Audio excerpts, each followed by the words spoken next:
একটি অনাথ মেয়ে একটি 10 বছর বয়সী ছেলেকে তার বাড়িতে আশ্রয় দিয়েছিল। মেয়েটি ছেলেটির সঙ্গে বন্ধুত্ব গড়েছিল এবং তার সঙ্গে অনেক সময় কাটাতো। কিন্তু একদিন সেই ছেলেটি এমন কিছু করল যার পর কয়েক মাস পর মেয়েটির পেটে একটি সন্তান বৃদ্ধি পেতে শুরু করলো। গ্রামবাসীরা হাসাহাসি করেছিল এবং তাচ্ছিল্য করেছিল, তবে মেয়েটির কাছে তাদের প্রশ্নের কোনো উত্তর ছিল না, কারণ সে কখনোই কোনো পুরুষকে স্পর্শ করেনি। তাহলে এটি কি সত্যিই সেই ছেলের সন্তান ছিল? জানতে চাইলে পুরো গল্পটি শুনুন।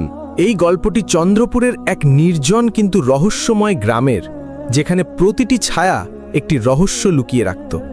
শহরের ঝলমলে আলো বা জীবনের ব্যস্ততা এখানে ছিল না। পাহাড়ের কোলে বসা এই গ্রামটি সবুজে ঢাকা, প্রাকৃতিক শান্তিতে ডুবে থাকত।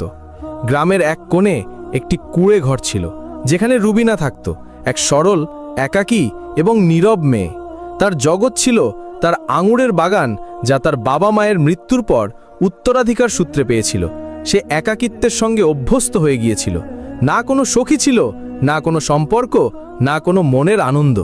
প্রতি সকালে সে সূর্য ওঠার আগে বাগানে যেত, তার কোমল হাতে আঙুর তুলত, তারপর বাজারে বিক্রি করে আসত। রুবিনা সম্পর্কে গ্রামে একটাই কথা প্রচলিত ছিল, সে আঙুরওয়ালি মেয়ে, সব সময় একা থাকে, কিন্তু তার আঙুর খুব মিষ্টি। একদিন রুবিনা যখন বাগানে আঙুর তুলছিল, হালকা রোদ গাছের ডালপালা ছুঁয়ে মাটিতে পড়ছিল, পাখিরা কিচিরমিচির করছিল, আর রুবিনা তার চিন্তায় ডুবেছিল। তার মুখে ক্লান্তি আর নীরবতার ছায়া ছিল, যেন কোনো গভীর কথা তার মনে চাপা ছিল। হঠাৎ তার চোখ পড়ল একটি 10 বছরের ছেলের দিকে। সে সাধারণ ছেলেদের মতো ছিল না, না দুষ্টু, না হইচই করা। নীরবে বসে রুবিনার দিকে তাকিয়েছিল। তার চোখে অদ্ভুত নিষ্পাপতা ছিল। রুবিনা চমকে উঠল, প্রথমে ভয় পেল, তারপর জিজ্ঞাসা করল, তোমার নাম কি আর এখানে কি করছো? কিন্তু ছেলেটি কোনো উত্তর দিল না। রুবিনা তাড়াতাড়ি একটি শুকনো কাঠ তুলে জোরে বলল, চলে যাও, আমার বাগান নষ্ট করো না। কিন্তু ছেলেটি সেখানেই বসে রইল। তার চোখে ভয় ছিল না, বরং একটা বিষণ্ণতা লুকিয়েছিল। রুবিনা তাকে দেখে একটু নরম হলো, কাছে যেতেই তার সাহস কমে গেল। ছেলেটি কোনো হট্টগোল করছিল না, শুধু চোখ নামিয়ে ফেলল।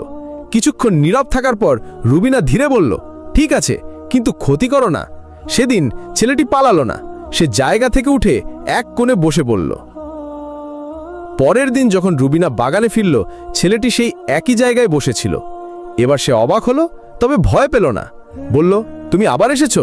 ছেলেটি মাথা নাড়ল। রুবিনার ঠোঁটে হালকা হাসি ছড়িয়ে পড়ল। সে হাতে কিছু আঙুর নিয়ে ধীরে তার কাছে রাখল। ছেলেটি নীরবে আঙুর নিয়ে